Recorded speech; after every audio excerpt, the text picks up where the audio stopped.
eh, dunia dikejutkan ya, oleh seorang anak muda yang berasal dari satu dusun kecil di Lombok sana.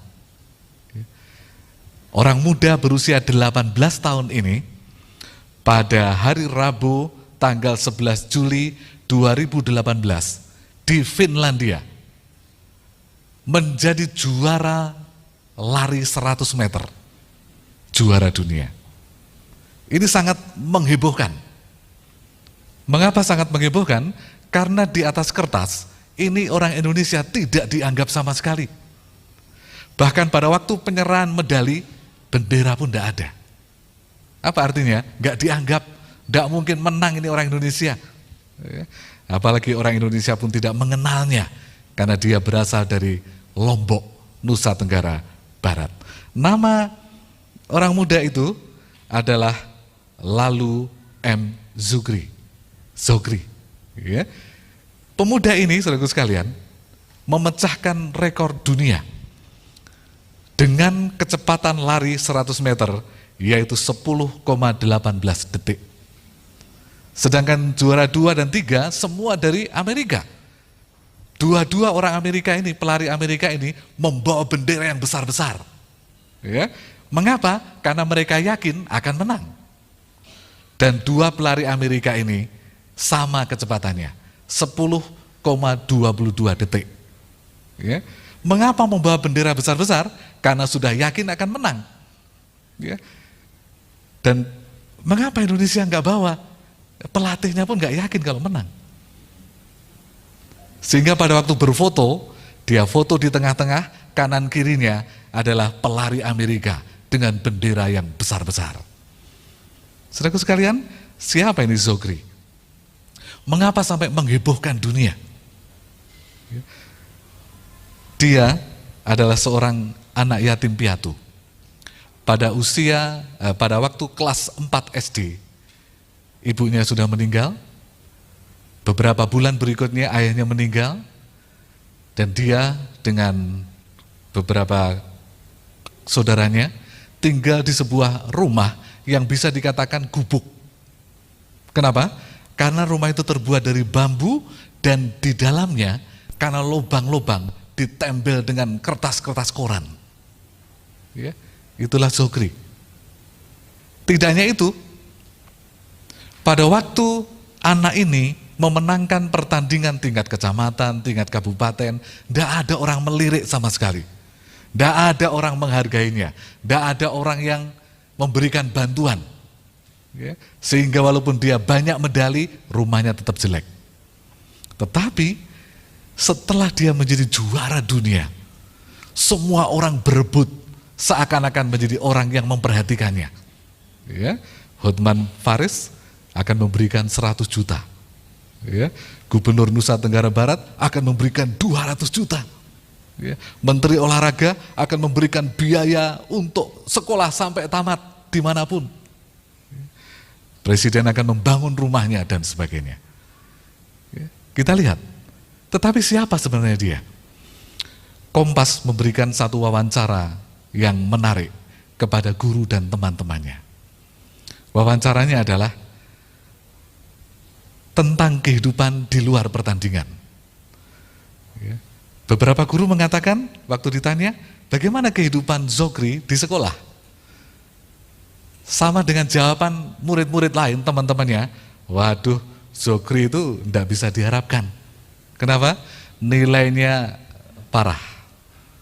Matematika parah, kimia parah, IPA parah, hafalan juga parah, semua parah. Bahkan Zogry pernah tidak naik kelas. Tetapi saudaraku sekalian, gurunya juga mengatakan yang sama, tidak ada yang istimewa dengan anak ini.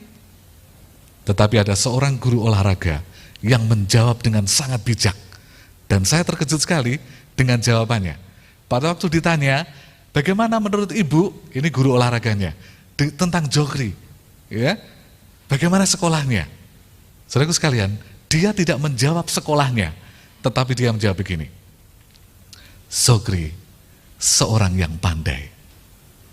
Loh, Pandai bagaimana? Kok beda dengan komentar guru dan teman-temannya? Iya, Zokri adalah seorang yang pandai.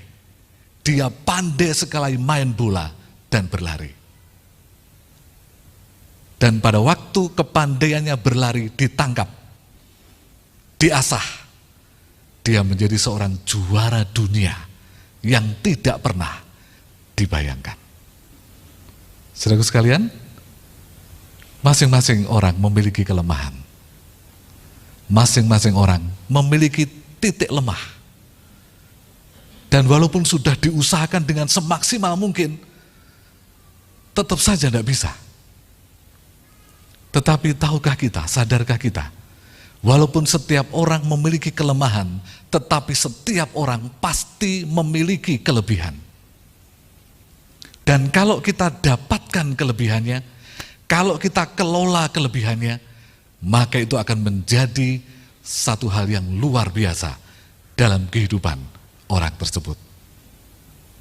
Saudaraku sekalian yang terkasih dalam Tuhan, beberapa hari yang lalu, saya dan istri hampir tidak bisa menahan air mata. Pada waktu ada seorang siswa yang memang memiliki kekurangan, tetapi diolok-olok di depan orang tuanya dan di hadapan kami. Pada waktu itu kami juga menyadari, kami juga tidak sempurna. Banyak kekurangan. Anak-anak kami juga banyak kekurangan. Kalau anak kami yang diginikan, bagaimana hati kami akan hancur. Tetapi puji Tuhan, saudaraku sekalian, siapapun kita, apapun kekurangan kita, apapun kelemahan kita, sekolah Tuhan, apapun kekurangan murid, tugas kita adalah mencari kelebihannya. Mungkin secara akademis tidak sanggup, cari, siapa tahu di bidang olahraga, di bidang musik, di bidang segala sesuatu, ada kelebihan di sana. Itulah tugas kita. Ini adalah pelajaran yang menarik bagi saya. Bahkan beberapa hari yang lalu, 2 hari yang lalu, ada seorang anggota dari luar kota yang dengan menangis mengatakan bahwa anaknya dibully di sekolah. Bahkan sudah keterlaluan, karena dikatakan begini, Pak Pendeta coba bayangkan, anak saya dikata-katain dengan keledai. Saudara sekalian, apa itu keledai? Pernah kita mendengar istilah begini? Wah, seperti keledai saja. Apa artinya kalau seperti keledai? Dungu, bodoh, tidak bisa apa-apa, keras kepala, tidak bisa dirubah. Pernah mendengar istilah begini? Keledai kok ingin menjadi kuda. Pernah mendengar olokan seperti itu? Kalau bodoh-bodoh saja, jangan sok pinter. Dan di dunia ini sering terjadi seperti ini. Saudaraku sekalian yang terkasih di dalam Tuhan. Tetapi apa jawaban saya? Bu, tenang. Kalaupun anak ibu disebut dengan keledai, di Alkitab, Tuhan menggunakan keledai sebagai alatnya untuk menyelamatkan orang dan juga untuk mengangkut Yesus, Juru Selamat, Raja segala raja. Saudaraku sekalian yang terkasih dalam Tuhan, sekali lagi, masing-masing kita ada kekurangan. Tetapi kalau kita melihat kekurangan, maka kekurangan orang akan semakin banyak. Tetapi kalau kita coba melihat sisi positif, walaupun itu muncul kecil, tapi kalau kita maksimalkan yang kecil itu, yang positif itu, akan menjadi alat bagi Tuhan yang luar biasa. Mari kita coba pelajari tentang keledai dalam waktu yang singkat. Keledai jalannya memang lambat. Justru itulah saking lambatnya perjalanan seekor keledai, maka dia dianggap sebagai binatang yang malas. Padahal memang lambat jalannya, tidak bisa cepat. Itulah keledai. Keledai dianggap sebagai lambang orang yang tidak punya inisiatif. Keledai tidak seperti kuda. Kuda berlari dengan cepat. Ya. Tetapi coba kalau kita naik keledai, kalau ada papan di depannya, walaupun kita paksa dia nggak akan mau melompat. Nggak akan mau melompat. Paling dia menyamping. Ya. Jadi saudaraku sekalian, keledai tidak bisa diajak bergerak cepat. Itulah sebabnya identik dengan orang lambat, ya, orang bodoh, orang yang tidak bisa berbuat apa-apa. Saudaraku sekalian, kemudian keledai ini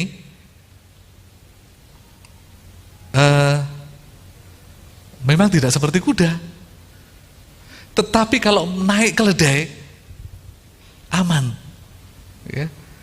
Jarang sekali ada cerita bahwa orang jatuh dari keledai. Kalau jatuh dari kuda bagaimana? Oh sering. Ya. Karena kuda kalau sudah lari kadang-kadang nggak bisa direm. Keledai nggak usah direm, berhenti sendiri. Itulah keledai. Ya. Sudah diomongin ini tetap aja. Bahkan ada istilah, keledai akan jatuh di lubang yang sama. Dan survei membuktikan, kalau satu lubang dalam 25 tahun tidak ditimbun, maka keledai 25 tahun berikutnya akan jatuh di lubang yang sama. Untuk menunjukkan kekurang pandaian keledai. Jadi betapa sakitnya kalau kita dikatakan keledai. Ya? Kita dianggap orang yang memang tidak ada harapan. Tetapi saudara sekalian, mengapa Tuhan menggunakan keledai yang lambat, yang bodoh, yang tidak pandai, yang tidak cekatan? Mengapa? Mari kita lihat sisi positifnya.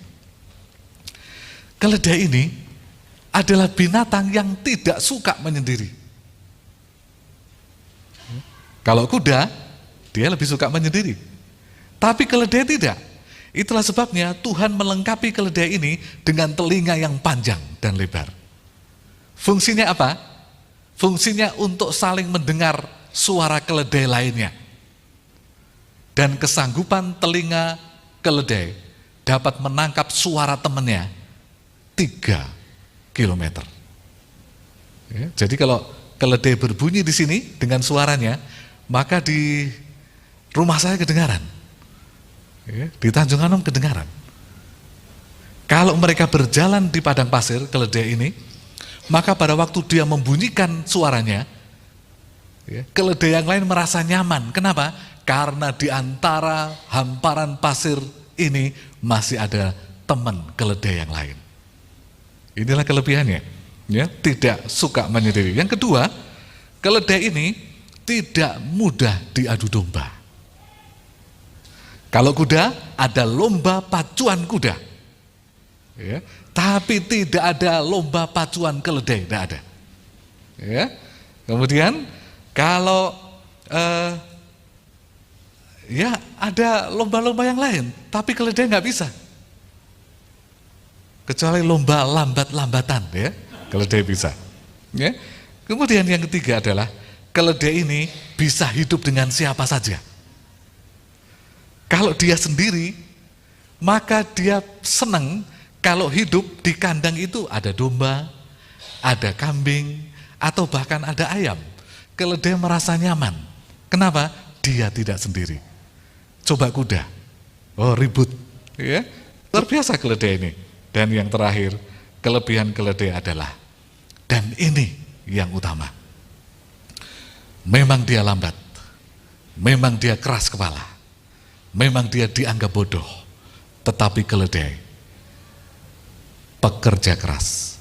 Apapun yang ditaruh di punggungnya, dia angkat. Pokoknya kakinya masih bisa berdiri, berapa berat pun dia angkat. Itulah kelebihannya. Saudara sekalian, mari kita lihat mengapa Yesus, Tuhan, menggunakan keledai sebagai alatnya. Di dalam perjanjian lama, saudara sekalian, ada satu kisah yang menarik. Seorang nabi yang berurusan dengan keledai. Mengapa kita katakan berurusan dengan keledai? Karena dia merasa sangat jengkel dengan keledai ini. Padahal selama puluhan tahun dia menggunakan jasa keledai ini. Di dalam Bilangan 22, di sana diceritakan kisah yang menarik ini. Bileam adalah seorang nabi. Dia tergoda untuk melakukan tindakan bodoh. Tindakan bodoh apa itu? Pada saat Raja Balak dari Moab mengutus utusan dengan membawa upah petenung, itu di ayat yang ke-7. Upah petenung itu adalah sejumlah harta yang banyak, ya. Karena untuk menenung seseorang, ya, untuk membuat orang lain celaka, itu resikonya besar. Sehingga kalau ada istilah upah petenung, itu harta yang jumlahnya banyak. Ya. Utusan dari Moab ini membawa upah petenung. Pada saat melihat ada harta yang banyak, maka pendirian Bileam Nabi Allah mulai goyah. Ya. Walaupun kelihatan positif dalam ayat ini, tapi sebenarnya sangat negatif. Ya. Mari kita coba membaca satu hal yang menarik, yaitu di Bilangan pasal 22 ayat yang ke-7 dikatakan sebagai berikut. Lalu berangkatlah para tua-tua Moab dan para tua-tua Midian dengan membawa di tangan mereka upah petenung. Setelah mereka sampai kepada Bileam, disampaikan kepadanya pesan Balak. Apa pesannya? Kutukilah bangsa Israel. Saudaraku sekalian, ini pesan baik atau pesan buruk? Buruk. Apapun alasannya, mengutuki orang adalah buruk. Apalagi mengutuki umat Tuhan. Dan yang disuruh adalah Bileam, seorang nabi. Seharusnya Bileam langsung menjawab, tidak. Ya. Walaupun mungkin yang dikutuki orang yang jahat, harusnya Nabi Allah katakan tidak. Tetapi apa kata Bileam di ayat yang ke-8? Ayat 8, lalu berkatalah Bileam kepada mereka, bermalamlah di sini pada malam ini, maka aku akan memberi jawab kepadamu sesuai dengan apa yang difirmankan Tuhan kepadaku. Apa tugasnya? Mengutuki orang. Tetapi Bileam tergoda dengan harta upah petenung, sehingga dia katakan, kalian tinggal di sini dulu, aku tanya dulu sama Tuhan. Harusnya nggak perlu tanya sama Tuhan, kan sudah tahu jahat. Untuk apa? Ya. Dan apa jawaban Tuhan? Jawaban Tuhan tentu saja tidak. Ya. Saudaraku sekalian, ayat yang ke-9. Kemudian datanglah Allah kepada Bileam serta berkata, siapa orang-orang yang bersama-sama dengan engkau? Dan berkatalah Bileam kepada Allah, Balak bin Zibur, orang Raja Moab, mengutus kepadaku dengan pesan, ketahuilah, ada bangsa yang keluar dari Mesir, dan permukaan bumi tertutup olehnya. Karena itu datanglah, serapahilah mereka bagiku. Mungkin aku akan sanggup menyerang, melawan mereka, dan menghalau mereka. Apa jawaban Tuhan? Tanpa kita baca pun kita tahu, Tuhan menolak. Ayat 12, lalu berfirmanlah Allah kepada Bileam, janganlah engkau pergi bersama mereka. Jangan engkau mengutuki bangsa itu, sebab mereka telah diberkati. Akhirnya pulanglah itu utusan. Tetapi Raja Balak tidak kalah akal. Ya. Dia mengirim utusan yang lebih berpangkat. Dia mengirim utusan yang lebih tinggi. Dengan membawa harta yang lebih banyak. Apa yang terjadi pada saat utusan itu membawa yang lebih banyak? Ayat 17. Sebab aku akan memberi upahmu sangat banyak, dan apapun yang kau minta daripadaku, aku akan mengabulkannya. Datanglah, serapahilah bangsa itu bagiku. Tetapi godaannya semakin besar. Kenapa? Harta yang dibawa semakin banyak. Janji minta apa saja dikasih, menggoyahkan hati Bileam. Kalau kita baca sekilas, seolah-olah Bileam menolak. Tapi mari kita perhatikan jawabannya. Ayat 18. Tetapi Bileam menjawab kepada pegawai pengawal Balak, Sekalipun Balak memberikan kepadaku emas dan perak seistana penuh, aku tidak akan sanggup berbuat sesuatu yang kecil atau yang besar yang melanggar titah Tuhan Allahku. Bagus jawabannya ya. Aku tidak akan melanggar perintah Tuhan. Tetapi ayat selanjutnya menunjukkan bahwa itu hanya isapan jempol. Mengapa? Karena ayat 20, ayat yang ke-19. Oleh sebab itu, baiklah kamu pun tinggal di sini pada malam ini, supaya aku tahu apakah pula yang akan difirmankan Tuhan kepadaku. Di bagian pertama, sudah jelas Tuhan tidak mau dia mengutuki. Tetapi pada waktu datang utusan berikutnya dengan harta lebih banyak, dengan janji yang lebih hebat. Ya, aku tetap tidak mau katanya. Tetapi kamu tinggal dulu di sini. Kita menunggu apa kata Tuhan. Apa maksudnya? Siapa tahu Tuhan mengizinkan. Dan jawaban Tuhan menarik. Ayat 20. Datanglah Allah kepada Bileam pada waktu malam serta berfirman kepadanya, jikalau orang-orang itu memang sudah datang dan memanggil engkau, bangunlah, pergilah bersama-sama dengan mereka. Tetapi hanya apa yang akan kufirmankan kepadamu yang harus kau lakukan. Loh, Tuhan mengizinkan? Tidak, Tuhan gak mengizinkan. Ini ejekan kepada Bileam. Ya. Apa ejekannya? Karena yang pertama sudah melarang, jangan pergi. Tapi karena dia memaksa untuk orang-orang utusan Balak tetap tinggal, maka Tuhan katakan, ya sudah kalau gitu pergi saja. Tetapi yang akan terjadi adalah firmanku. Kalau mau pergi ikut mereka, pergi saja. Tetapi firmanku yang akan jadi. Buktinya Tuhan marah bagaimana? Buktinya Allah gak setuju bagaimana? Ayat 21. Lalu bangunlah Bileam pada waktu pagi, dipelanainya lah keledainya yang betina dan pergi bersama-sama dengan pemuka Moab. Ayat 22, tetapi bangkitlah murka Allah. Apa artinya? Dia tidak mau Bileam pergi, tapi ngotot pergi. Ya. Kemudian, dan berdirilah malaikat Tuhan di jalan sebagai lawannya. Bileam mengendarai seekor keledainya yang betina, dan 2 orang bujangnya ada bersama-sama dengan dia. Ketika keledai itu melihat malaikat Tuhan berdiri di jalan dengan pedang terhunus di tangannya, menyimpanglah keledai itu dari jalan dan masuk ke ladang. Saudaraku sekalian, apa buktinya Allah tidak setuju dia mengutuki Israel? Dia kirim malaikatnya. Malaikatnya menghalang-halangi jalan itu, membawa pedang. Tapi mengapa keledainya yang bisa melihat? Mengapa Bileam tidak bisa melihat? Sebenarnya Allah ingin menunjukkan betapa tidak pandainya Bileam. Bileam, keledai yang bodoh, lebih pandai daripadamu. Kenapa?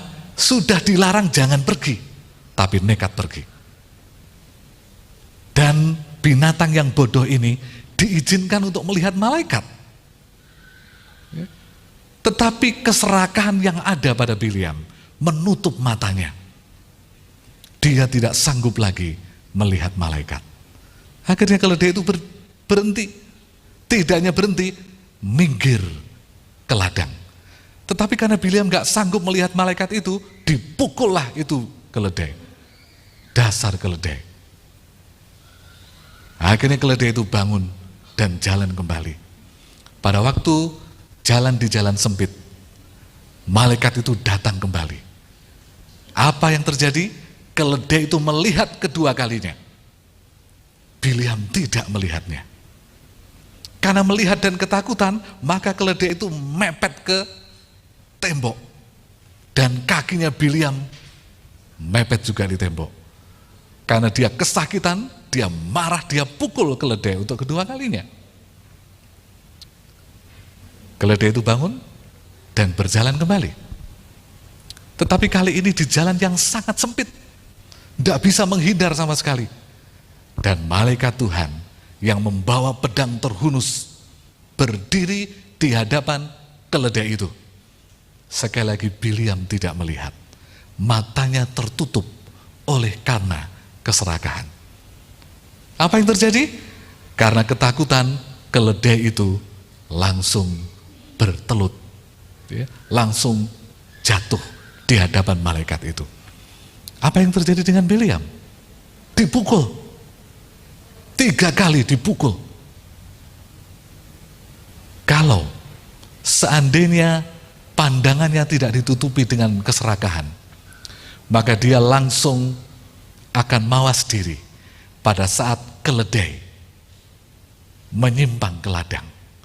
Ada apa ini keledai ini? Kok bisa minggir? Ada apa di depan? Seandainya keserakahan tidak menutupi mata rohani dari Bileam, pada saat keledai ini ketakutan dan mepet ke tembok, harusnya dia langsung sadar ada sesuatu yang tidak masuk akal. Berarti Tuhan melarang dia untuk pergi. Saudaraku sekalian yang terkasih dalam Tuhan, karena Bileam tidak juga sadar, akhirnya apa yang terjadi? Yang terjadi adalah Tuhan memberikan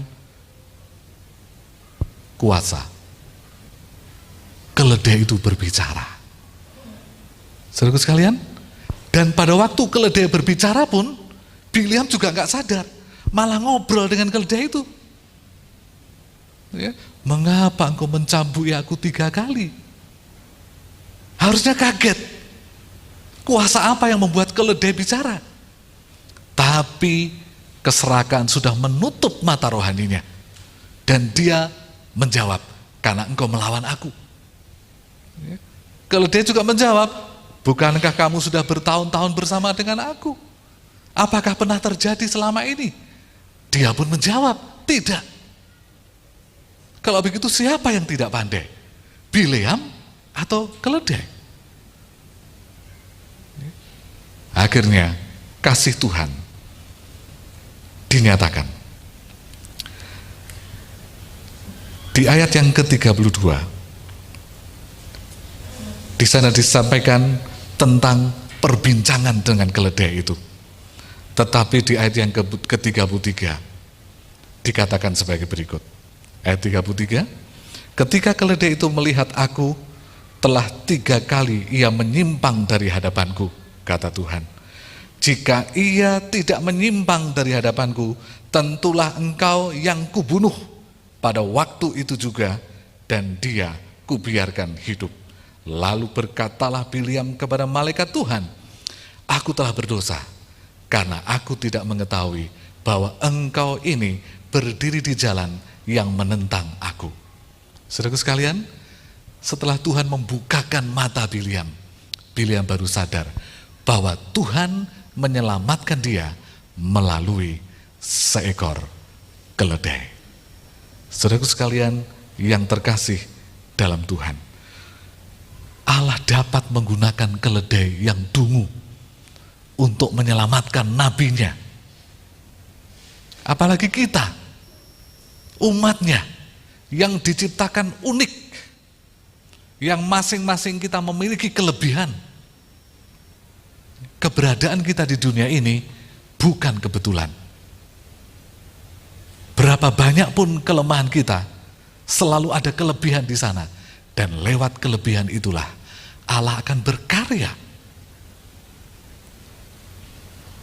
Allah dapat menggunakan kita untuk menyelamatkan orang lain. Kalaupun dunia menganggap kita tidak pandai, tetapi kita bisa belajar dari keledai ini. Keledai yang tidak pandai digunakan Tuhan, apalagi kita yang berakal budi. Tuhan dapat menggunakan kita sebagai alatnya. Yang kedua, ilustrasi yang terakhir,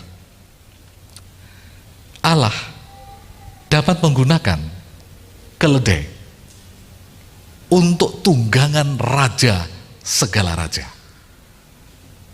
Kisah ini diawali dengan perebutan orang yang terpenting di murid-murid Yesus.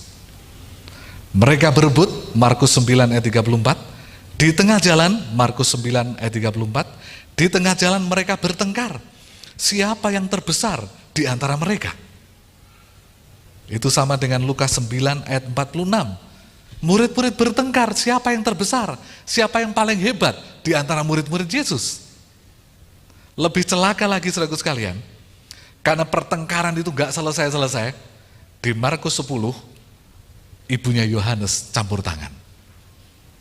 Caranya bagaimana?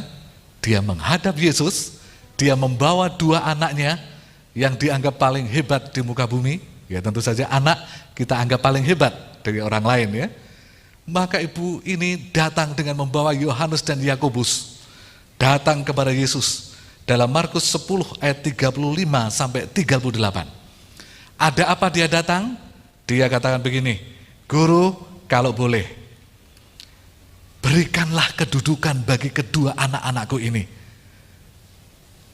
Satu di sebelah kiri, satu di sebelah kanan. Ya. Kemudian saudaraku sekalian, apa yang terjadi dengan murid-murid yang lain? Karena suasana sering panas. Ini kok ibunya ikut-ikutan. Ya. Murid-murid pun menjawab bagaimana? Dalam Markus 10 ayat 41. Mereka marah kepada Yohanes dan Yakobus. Ya. Ngapain menggunakan orang tua? Ya. Kalau bersaing yang adil dong, gitu mungkin ya. Jangan pakai orang tua. Urusan tua orang tua, anak-anak. Ya. Saudaraku sekalian, tetapi ini orang dewasa semua. Mungkin mamanya Yohanes dan Yakobus sudah nenek-nenek. Ya.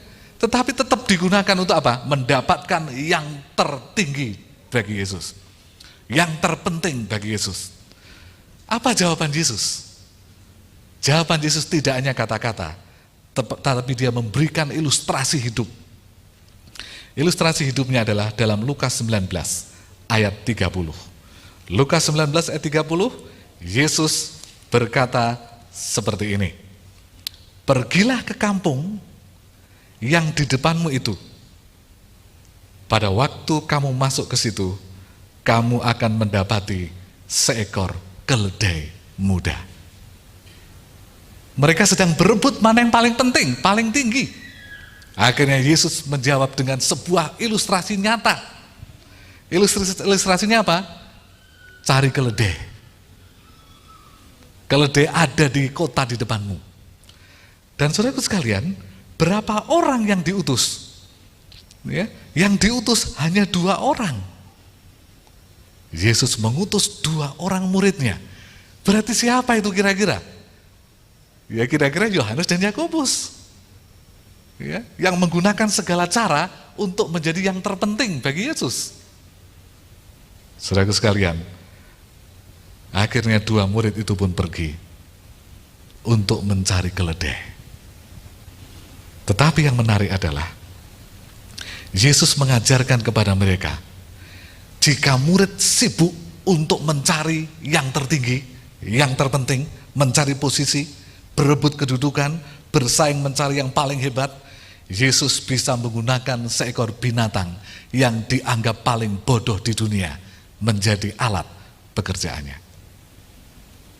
Dengan kata lain, murid-muridku, belajarlah kepada keledai yang bodoh. Jangan berebut mana yang terpenting, mana yang tertinggi. Keledai aja bisa digunakan, tidak perlu hebat, yang penting nurut, ya, menjadi umat Tuhan. Ya. Yesus ingin mengajarkan kepada kita bahwa siapapun bisa menjadi alat bagi pekerjaan Tuhan, walaupun tidak pandai, dianggap seperti keledai. Matius 21 ayat 2 menyebutkan bahwa ada 2 ekor keledai. Keledai betina dan anaknya. Ya, ada 2. Yaitu keledai dewasa dan anaknya. Dan Yesus memilih bukan keledai yang sudah berpengalaman, tetapi keledai yang anaknya, yang masih muda, yang belum berpengalaman sama sekali. Dalam Lukas 19 ayat 30b menyebutkan bahwa keledai muda itu belum pernah ditunggangi, Belum ada pengalaman sama sekali. Tetapi jika Tuhan memilih, keledai itu langsung bisa ditunggangi. Padahal keledai harus ada latihan. Ya, tapi Yesus memilih yang muda, yang belum ada pengalaman, dan waktu digunakan langsung bisa. Luar biasa. Banyak orang muda bahkan tua yang tidak yakin bahwa kita dipilih Tuhan. Bahkan mungkin di antara kita pun kita merasa tidak yakin, benar nggak Tuhan memilih saya? Saya ini nggak bisa apa-apa. Saya ini nggak punya kesanggupan apa-apa. Tetapi sekali lagi Yesus menunjukkan, saudaraku sekalian, kalau dia bisa gunakan keledai sebagai alat yang ditunggangi untuk melewati kota Yerusalem dan diagungkan sebagai raja, maka Tuhan pun bisa menggunakan kita sebagai alatnya. Keledai itu ternyata sudah siap. Mengapa sudah siap? Di Lukas 19 ayat 30b dikatakan, keledai itu tertambat. Di mana tertambatnya? Bukan di kandang, tetapi di luar, di depan rumah. Sudah siap untuk digunakan. Ya. Tetapi karena dia tertambat, maka perintah Yesus jelas. Di Lukas 19 ayat 30b. Keledai itu tertambat. Perintahnya, lepaskan keledai itu dari tambatannya, baru bawa ke sini. Saudaraku sekalian, saya yakin kita ini juga sedang tertambat. Sebenarnya kita sudah siap digunakan Tuhan. Tetapi kita sedang terikat. Kita terikat oleh kesombongan rohani. Kita terikat oleh ketidakmautahuan kita. Kita terikat oleh zona nyaman yang sudah kita nikmati. Kita terikat oleh urusan-urusan pribadi, sehingga tidak ada waktu untuk Tuhan. Oleh karena itu, kalau kita ingin lebih dari keledai di zaman Yesus, izinkan Yesus membuka ikatan kita, ya, membuka tambatan kita, dan kita siap untuk melayaninya. Yang berikutnya, keledai itu mau digunakan. Itu yang menarik. Ya. Ayat 19, pasal 19 ayat 35 Injil Lukas, mereka membawa keledai itu kepada Yesus, lalu mengalasinya dengan pakaian mereka dan menolong Yesus naik ke atasnya. Apa artinya? Langsung bisa digunakan. Kenapa? Karena mau. Kalau kita mau, kalau kita berani katakan yes, tambatan kita dilepas oleh Tuhan. Semua yang menghalangi kita dilepas oleh Tuhan. Dan kita langsung dapat digunakan. Seperti pelajaran sekolah sahabat kita. Petrus langsung bisa digunakan. Murid-murid lain bisa langsung digunakan. Training kita bersama Yesus lebih lama dari 12 murid. Mereka hanya 3,5 tahun. Saudara dan saya sudah berapa tahun di training Yesus. Ya. Kalau Roh Kudus sudah melepaskan tambatan mereka, dan mereka langsung bisa digunakan. Kalau Roh itu juga ada di hati kita, kita pun bisa langsung digunakan. Keledai itu tahu bahwa dia hanya alat. Ini yang penting. Keledai itu pada waktu ditunggangi Yesus, dia tidak merasa dia yang hebat, karena Yesus ada di atasnya. Dia hanya melakukan tugasnya untuk membawa Yesus ke Yerusalem. Pusat perhatiannya bukan keledai itu. Pusat perhatiannya adalah Yesus. Dan ini yang penting. Kita bisa digunakan oleh Yesus kalau pusat perhatian bukan pada kita. Bukan pada diri sendiri. Tapi pada Yesus yang sedang kita bawa dalam kehidupan kita. Yang sedang kita nyatakan dalam hidup kita. Kalaupun ada orang datang kepada Tuhan bukan karena kita. Kita ini seperti keledai. Yesus yang ditinggikan. Yesus yang harus muncul. Kita harus belajar dari keledai. Bukan kita yang harus menjadi pusat perhatian dalam pekerjaan Tuhan. Apapun bagian kita, sehebat apapun kita, bukan kita pusatnya. Yesus yang harus menjadi pusat perhatian. Saudaraku sekalian yang terkasih dalam Tuhan, mengapa keledai bodoh itu digunakan Yesus? Karena dia tahu tugasnya, membawa Yesus masuk ke Yerusalem. Kita mau digunakan Yesus? Kita harus tahu tugas kita, membawa Yesus dikenal oleh orang lain. Ellen G. White pada waktu dia kelas 3 SD, ada kecelakaan di sekolahnya. Temannya melempar batu dan mengenai hidungnya. Sejak saat itu, keceriaan Ellen White hilang. Sejak saat itu, sampai usia 17 tahun, Ellen White, Ellen Harmon, hidup dengan kesakitan. Saudaraku sekalian, bahkan kondisi semakin buruk. Dia harus keluar dari sekolah. Dia nggak pernah tamat sekolah. Dia kelas 3 SD. Selama bertahun-tahun sampai usia 17 tahun, dia terserang TBC. Selama tahun-tahun itu, dia tidak bisa berbicara dengan jelas. Dia hanya bisa berbisik. Karena nafasnya sangat terganggu dengan rusaknya hidung yang dilempar batu. Bahkan Ellen White, Ellen Gould Harmon tidak pernah bisa tidur nyenyak selama 17 tahun. Selama dari kelas 3 sampai 17. Seringkali dia bangun karena tidak bisa bernafas. Dan seringkali dia ingin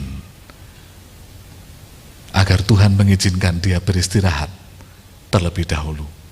Penderitaannya luar biasa. Saudaraku sekalian, bahkan setelah menerima penglihatan pertama, yaitu penglihatan perjalanan umat Advent ke surga, Ellen G. White tidak sanggup mengangkat tangannya untuk menulis pengalamannya itu. Dan dia menyerah kepada Tuhan. Dia tidak sanggup untuk apapun. Dia putus asa, tetapi saudara tahu, justru pada waktu dia merasa tidak sanggup, justru pada waktu dia merasa tidak berguna, justru pada waktu dia merasa paling lemah di dunia ini, Tuhan menggunakan dia sebagai alatnya. Tuhan tidak beralih ke orang lain. Tuhan tetap gunakan orang yang dianggap bodoh oleh dunia. Tuhan tetap menggunakan orang yang tidak berpendidikan, tetapi menyadari kelemahannya, tetapi menyadari ketidaksanggupannya, tetapi menyadari bahwa jika Tuhan yang berkarya, segala sesuatu akan jadi. Saya dan saudara jauh lebih baik dari Ellen Gould Harmon. Tetapi kalau Tuhan yang menyuruh kita pergi, maka Dia memberi kesanggupan kita menjadi alatnya. Kita tidak lebih parah dari Ellen White. Tetapi kalau Tuhan menyuruh dia pergi, maka berkatnya kita rasakan sampai sekarang. Kalau Tuhan yang menyuruh kita, walaupun kita dikatai seperti keledai mungkin, tapi ingat, keledai pun bisa digunakan oleh Tuhan. Apalagi kita yang jauh lebih hebat dari keledai akan dapat digunakan Tuhan sebagai alatnya. Yang menjadi kunci adalah, maukah kita melakukannya. Yesus sedang menunggu kita agar kita mau digunakan. Seperti lagu pujian yang kami nyanyikan tadi, Yesus sedang menunggu, dan sekarang ini Dia sedang menunggu agar kita menyambut panggilannya, menjadi alatnya. Kita nyanyikan refrennya setiap saat.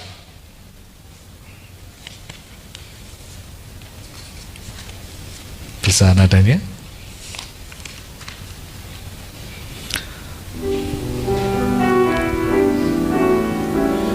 Setiap saat, sama-sama. Setiap saat Yesus menunggumu. Sekarang Dia sedang menunggu. Bila engkau mau membukakan pintu, Dia masuk di hatimu. Sekali lagi dengan sepenuh suara. Setiap saat Yesus menunggumu. Sekarang Dia sedang menunggu. Bila engkau mau membukakan pintu, Dia masuk di hatimu. Dia masuk di hatimu. Tuhan memberkati kita.